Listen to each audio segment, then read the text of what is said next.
काजू बागायतदार शेतकऱ्यांच्या वतीने अनेक जिल्हा मोर्चासाठी बसलेले राजू शेट्टी साहेब, या जिल्ह्याचे पालकमंत्री नितेश राणे आणि या सिंधुदुर्ग जिल्ह्यात आलेले सगळे आंबा आणि काजू बागायतदार. खरं तर असं संकट याआधी कधी या सिंधुदुर्ग जिल्ह्यावर आलं नव्हतं आणि आज तरुण शेतकऱ्यांना खरोखर धन्यवाद दिले पाहिजे की त्यांनी हा या ठिकाणी आवाज उठवला आणि या आवाजाचं रूपांतर एवढ्या मोर्चामध्ये झालेलं आहे.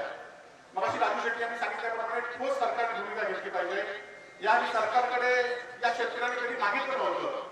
आज इन्शुरन्सच्या माध्यमातून जो काय आपल्याला मदत मिळते त्याच्यावर आपण समाधान करतो, परंतु इन्शुरन्सचे ट्रिगर अजूनही आपल्याला दाखवण्यात आलेले नाही आहेत. काल जिल्हा बँकेने जे व्याज दर सवलत दिली आहे ती पण जे भरणारे शेतकरी त्यांना दिलेली जाहीर केली आहे, परंतु आता शेतकरी हे व्याज मुद्दलच भरण्यासाठी शेतकऱ्यांकडे पैसे नाही आहेत आणि त्यासाठी सुद्धा सकारात्मक भूमिका आपण घेतली पाहिजे. हा खरं तर मोर्चा हे आंदोलन व्यक्तीविरोधात किंवा कोणाच्या विरोधात नाही आहे, तर हा शेतकऱ्यांचा आक्रोश आहे. माननीय पालकमंत्र्यांनी यामध्ये स्वतः लक्ष टाकून माननीय मुख्यमंत्र्यांना सुद्धा भेटलो, पण दुर्दैवाने कालच्या बजेटमध्ये घोषणा झाली नाही, परंतु अजूनही वेळ केला नाही. यावेळी शेतकऱ्यांना मदत नाही झाली तर हा शेतकरी उठणार नाही आणि त्यामुळे या मोर्चाचं स्वरूप आपण राज्यामध्ये सांगा, मंत्रिमंडळामध्ये सांगा, आमच्या भावना सांगा आणि ही जर मदत नाही झाली तर याच्या सुद्धा पुढे तीव्र आंदोलन शेतकरी या ठिकाणी करतील. आपण मोर्चासाठी या ठिकाणी आलात त्याबद्दल आपल्या सर्वांचा धन्यवाद. जय महाराष्ट्र. आणि साहेब, आपल्या एक लक्षात गोष्ट आणून देऊ इच्छितो. आपण स्वतः दौरा काढून बघितलेला की आंब्याची स्थिती काय आहे. मार्केटमध्ये आंबा येऊ शकत नाही, निर्यात सोडून इतकी वाईट अवस्था आहे. पण हा पंचनामे होणं गरजेचं आहे, झालेला आहे अजून. पण पुढे मला एक धोका सांगतो की देवगड आंबा, वेंगुर्ला आंबा असं लेबल लावून मार्केटमध्ये आपल्या कोकणाचा हापूस म्हणून ग्राहकांची फसवणूक होणार आहे. आपण वेळेस जर का सावरलो गेलो नाही तर कायमची बाजारपेठ कोकणाची जाईल. दक्षिणेकडचा आणि गुजरातचा कोकणात देवगडचा हापूस म्हणून, वेंगुर्ल्याचा हापूस म्हणून मोठ्या प्रमाणामध्ये येतो. याच्यावर काहीतरी करणं गरजेचं आहे. आणि आम्ही सातत्यानं सांगतोय की जसं 24 पिकांना हमी भाव आहे तसा आंबा काजूला सुद्धा हमी भाव मिळाला पाहिजे. आणि हा हमी भाव मिळाल्याशिवाय, कारण कॅनिंगला जेव्हा आंबा जातो त्यावेळी केवढी मोल किमतीनं ते खरेदी केलं जातं, त्याला कुठेतरी एक शिस्त लागेल आणि ह्या संदर्भामध्ये सुद्धा काहीतरी ठोस होणं गरजेचं आहे असं आम्हाला वाटतं.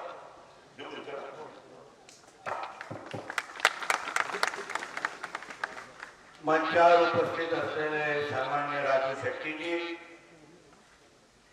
उपस्थित असलेले माजी आमदार वैभव नाईकजी, माजी आमदार राजन शेलीजी, उपस्थित असलेल्या सिंधुदुर्ग जिल्ह्याच्या जिल्हाधिकारी धोडसे मॅडम, उपस्थित असलेले सर्व प्रमुख मान्यवर, आंबा काजू संघटनेचे सर्व प्रमुख पदाधिकारी मान्यवर, उपस्थित बंधू भगिनींनो,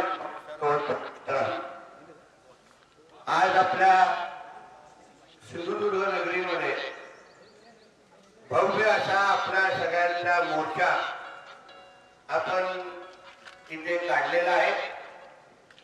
आणि हा मोर्चा जसा आपण सगळ्या जणांनी उल्लेख केला, हा कुठल्या एका पक्षाचा, कुठल्या एका झेंड्याखाली मोर्चा नाहीये, पण आमच्या सिंधुदुर्गच्या प्रत्येक आंबा बागायतदार शेतकऱ्यांच्या भावना या सरकारपर्यंत पोहोचल्या पाहिजे, सरकारपर्यंत त्याची तीव्रता कळली पाहिजे, यासाठी आज आपण सगळेजण रस्त्यावर उतरलेला आहोत. आज मी जे आपल्यापर्यंत आलेलो आहे, आमच्या जिल्हाधिकारी मॅडम आलेल्या आहे, आम्ही आज सरकारचे प्रतिनिधी म्हणून आपल्या सगळ्यांचा आवाज, ही तीव्रता सरकारपर्यंत पोचली पाहिजे, त्याच्यामधला दुवा म्हणून आम्ही इथे किंवा मी इथे उपस्थित आहे हे आवर्जून तुम्हाला इथे मी उल्लेख करतो. मी स्वतः कलेक्टर मॅडम आणि अन्य कृषी अधिकाऱ्यांबरोबर जाऊन देवगडच्या काही भागांमध्ये फिरलेलो आहे. वेंगुर्ल्याच्या शेतकऱ्यांची माझी चर्चा झालेली आहे. 50 ते 60 वर्षामध्ये कधी तसं संकट आपल्या आंबा बागायतदारांवर आलं नाही. आंबा शेतकऱ्यांना ते निसर्गामुळे आज आपल्याला आपल्या अंगावर आलेलं आहे. म्हणजे काही काही भागांमध्ये तर शेट्टी साहेब जिथे 600-700 पेट्या निघायच्या दरवर्षी तिथे 15 पेट्या पण निघण्याची नाकीनूक झालेली आहे. एवढी तीव्रता आहे. म्हणून शासन म्हणून आतापर्यंत आम्ही काय केलं आणि पुढे आम्ही काय करणार आहे थोडी माहिती आपल्याला दिली द्यायला आलेली आहे. कारण का आज विधिमंडळाचं अधिवेशन सुरू आहे, अर्थसंकल्पाचं अधिवेशन सुरू आहे आणि अर्थसंकल्पावर माझ्या खात्यासंदर्भात मागण्या आज दुपारी 2च्या नंतर तिथे मत्स्य व्यवसाय खात्यासंदर्भात होणार आहे. पण तरीही मी विचार केला, ज्या लोकांमुळे, ज्या सिंधुदुर्गच्या लोकांच्या प्रेमामुळे आज मी विधिमंडळात मंत्रालयामध्ये बसतो, ती माझी जनता रस्त्यावर उतरल्यानंतर मी विधानसभेमध्ये बसू शकत नाही. म्हणून आवर्जून मी इथे आलेलो. कारण का तुमच्याच आशीर्वादामुळे मी तिकडे आम्ही सगळेजण तिथे बसलेलो आहे. आणि म्हणून एक निश्चिंत राहा तुम्ही सगळेजण, की सरकार हे शब्दा पलीकडे कृतीतून तुमच्या मागे खंबीर पद्धतीने उभा आहे, हा विश्वास मी तुम्हाला देणार आहे. या अगोदर मंत्रालयामध्ये जेव्हा आपल्यातले काही आंबा बागायतदारचे प्रतिनिधी मला येऊन भेटले, आमचे सगळेच होते, बेंगुरला देवगडचे सगळे प्रतिनिधी होते आणि तिथे ती चर्चा झाली. आणि तिथे जेव्हा काही जे प्राथमिक रिपोर्ट आमच्या कृषी अधिकाऱ्यांना काही काढले होते, तेव्हा एकदा एकच मोहर आलं, दुसरंच मोहर आलं, तर त्या लोकांना सगळ्यांना विचार, आम्ही त्या सगळ्या गोष्टीवर ह्यांच्या सकट मी आक्षेप घेतला. शेट्टी साहेब मला असा एक आक्षेप आहे की मंत्रालयामध्ये बसणारे जे अधिकारी आहेत ना मोठे, त्यांना महाराष्ट्रातली कधी कधी ही भौगोलिक परिस्थिती समजत नाही. उत्तर महाराष्ट्राचा निकष कोकणाला लावतात, विदर्भाचा निकष कधी कधी आमच्या कोकणाला लावतात. त्याच्यामुळे इथे वातावरणामध्ये होणारे बदल, भौगोलिक परिस्थिती, अन्य सगळ्यांची परिस्थिती बघताना कोकणासाठी निर्णय घेत असताना प्रत्येक खात्याने माझ्या दृष्टिकोनातून वेगळे निकष लावलेच पाहिजे अशी भूमिका आमच्या सगळ्यांची आहे. आणि त्या दृष्टिकोनातून आम्ही तिथे सांगितलं. आणि म्हणून आलेला जो रिपोर्ट होता ज्याच्यामध्ये थोडीच नुकसान भरपाई दाखवली होती, तो रिपोर्ट आम्ही बदलायला लावला आणि आमच्या आदरणीय जिल्हाधिकारी मॅडमनी तो रिपोर्ट 90% नुकसान आपल्या सगळ्यांचं झालेलं आहे असं करून शासनाकडे पाठवलेला. म्हणजे आता सरकार पण ही बातमी निश्चित पद्धतीने गेलेली आहे किंवा सरकारला विश्वास बसलेला आहे की आपल्या सगळ्या जणांचं 90% नुकसान झालेलं आहे. म्हणजे आता त्याच्यामध्ये काही दोन विचार नाही. गेल्या 3 कॅबिनेट पर्यंत काल्पनिक 4.5 लाख कॅबिनेट झाले. तिथे मी असो, आदरणीय गोगावलेजी असेल, आमचे आदिती तटकरे असतील मंत्री, आम्ही सगळ्या जणांनी कॅबिनेट झाल्यानंतर जेव्हा आपण आयत्या वेळेचे विषय मांडू शकतो तेव्हा आदरणीय मुख्यमंत्र्यांकडे परत एकदा लक्ष वेधलं की साहेब परिस्थिती वाईट आहे, सरकारकडे अंतिम रिपोर्ट आलेला आहे की 90% नुकसान झालेलं आहे, आपण लवकरात लवकर ह्याच्यावर नुकसान भरपाई किंबहुना चांगल्यातलं चांगलं पॅकेज हे जाहीर झालंच पाहिजे अशी भूमिका आम्ही सगळ्यांनी मंत्रिमंडळाच्या मध्ये घेतलेली आहे. मग त्यावर जसं शेट्टी साहेबांनी उल्लेख केला भाषणामध्ये की आदरणीय मुख्यमंत्र्यांनी या अधिवेशनाच्या काळामध्ये आंब्याच्या काजूच्या परिस्थिती संदर्भात त्यांच्या नेतृत्वाखाली बैठक आयोजित करण्याचा शब्द आम्हाला कालच दिलेला आहे. त्यानुसार माहिती मिळून आमची मंत्रालयामध्ये बैठक होणार आहे. आणि मग त्याच्यामध्ये कोणाकोणाला यायचं आहे ते आपण सगळ्या जणांनी नावं द्या. आपण त्या बैठकीमध्ये जास्तीत जास्त प्रतिनिधी आपले आणण्याचा प्रयत्न करू जेणेकरून सरकारपर्यंत एकदा तीव्रता पोहोचली जेणेकरून आपल्याला काही मागे पुढे बघण्याची गरज लागणार नाही. आता पुढचा टप्पा काय होणार, एकदा 90% नुकसान कळलेलं असल्यामुळे आता वैयक्तिक प्रत्येकाचं नुकसान किती झालं, उदाहरण यांचा किरण टेंभुर्करांचं किती झालं, मनी दळवीचं किती झालं, सतीश साहेबांचं किती झालं, प्रत्येकाला नुकसान भरपाई देण्यासाठी आता जसं यांनी पर हेक्टरी मागणी केलेली आहे, झाडाच्या मागे मागणी केलेली आहे, ती ठरवण्यासाठी जेव्हा ती टीम येईल तेव्हा आपल्याकडून जी जास्तीत जास्त आपण सहकार्य केलं तर प्रत्येकाला जास्तीत जास्त नुकसान भरपाई देण्यासाठी आपल्याला काही अडचण नाही. एक तुम्ही डोक्यात धरा, सरकार नाही बोलत नाहीये, आम्हाला जी नुकसान भरपाई द्यायची ती तरी आपण बाळगणार की आपला राज्य निश्चित आहे, कारण नुकसान तर झालेलं नाही. आम्ही कोणच बोलत नाही कोण खोटं बोलतोय, उगाच पैसे मागतायत असं कोणच बोलत नाही. म्हणून प्रत्येकाला नुकसान भरपाई मिळवायची असेल तर व्यवस्थित पद्धतीने सरकारी जे अधिकारी येतील त्यांना आपण सहकार्य करायचं. काही कमी जास्त असेल तर मी बसलो नाही इथे. नेहमी आमच्या राजू शेट्टी साहेबांना त्रास देण्याची तशी गरज नाही. आम्ही सगळे सक्षम आहोत तसे.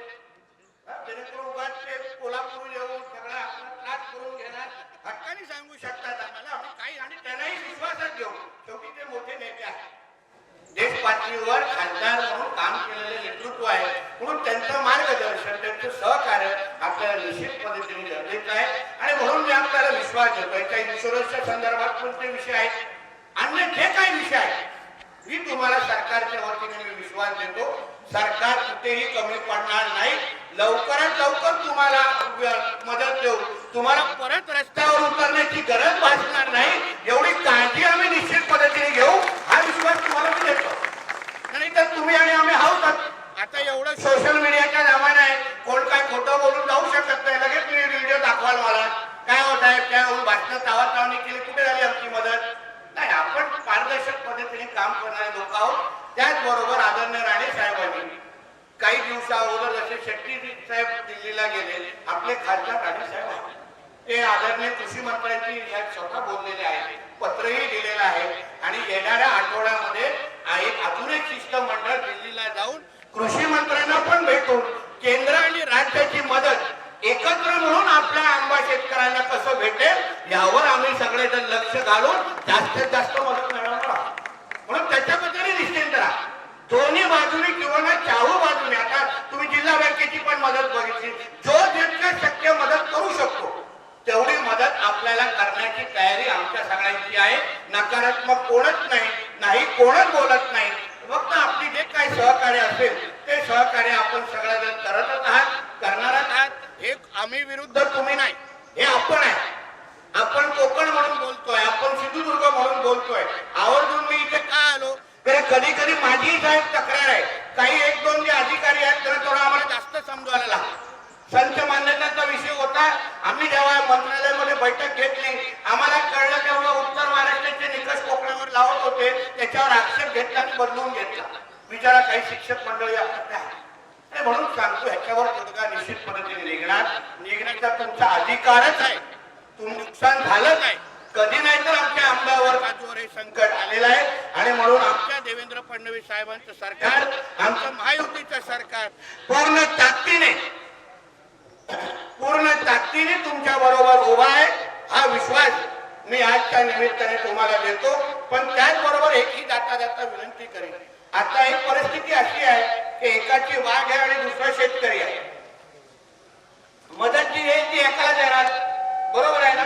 मग तेव्हा मदत देताना आपसात वाद होता कामा नये. त्याच्यामध्ये पण जिल्ह्याचा पालकमंत्री म्हणून मी कुठेही तुम्हाला मदत करू शकलो तर मी तिथे बसायला तयार आहे. मी मदत करायसाठी तयार आहे.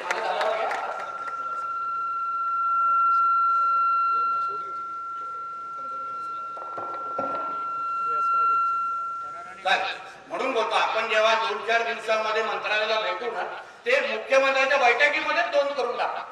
जे आहे जीआरच्या माध्यमातूनच खालती येऊ दे, जेणेकरून सरकारचा निर्णय कोणच डावलू शकणार नाही आणि त्याची 100% अंमलबजावणी होणार. म्हणून ह्याचा पुढचाच टप्पा समजून घ्या.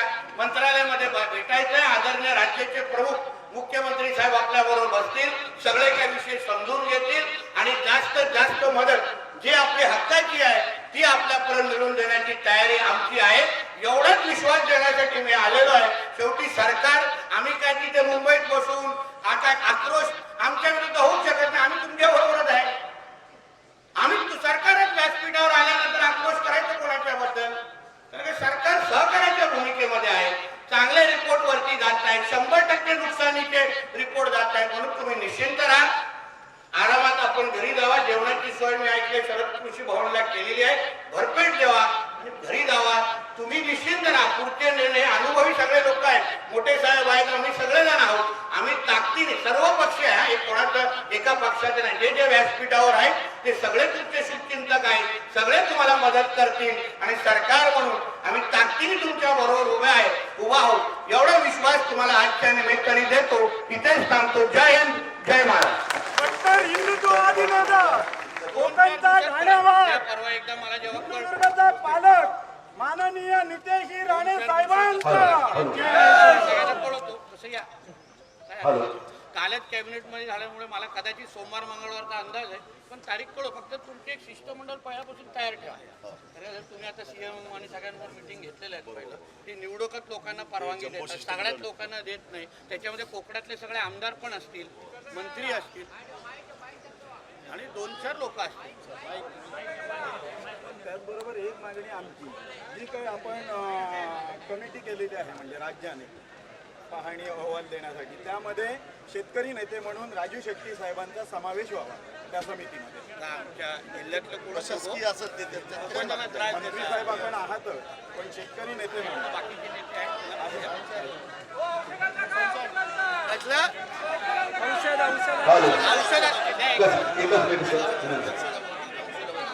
ते बोलतो ना औषधासंदर्भात जेव्हा आपले ऐकून घ्या, सीएम साहेबांवर जेव्हा बैठक होईल, हे जे औषधासंदर्भात जे काही चालू आहे, आपल्याला कधी कधी अशी औषधं दिली जातात ती चालतच नाही, त्याच्यामध्ये पण ब्लॅक मार्केटिंग होते, बरोबर आहे ना?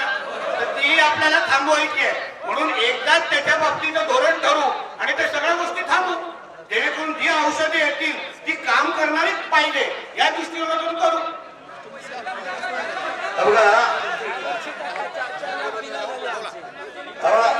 मुख्यमंत्र्यांच्या बैठकीच्या वेळी या औषध कंपन्या जे काय चुकीचं औषध किंवा लोकांची फसवणूक करतात, एमआरपी एक वेगळीच असते, किंमत वेगळीच असते.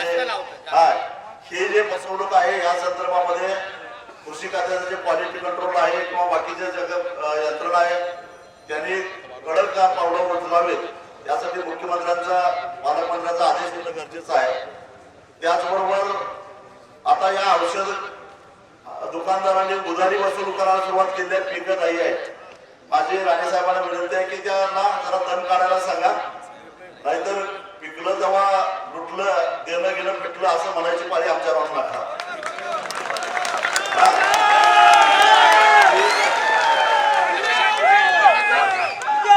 राणेंना दम काढायला सांगायची कोणाची गरज नाही, नॅचरल दम देणारे आहोत.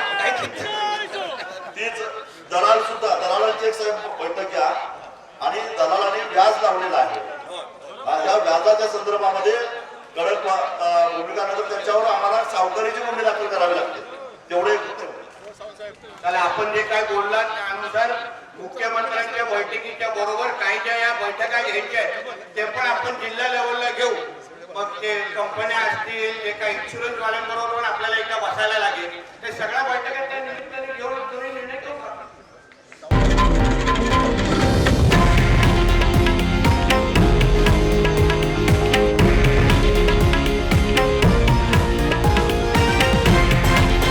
हे आहे देशातील नंबर 1 न्यूज नेटवर्क आणि आपण पाहत आहात TV9 मराठी, एकमेव.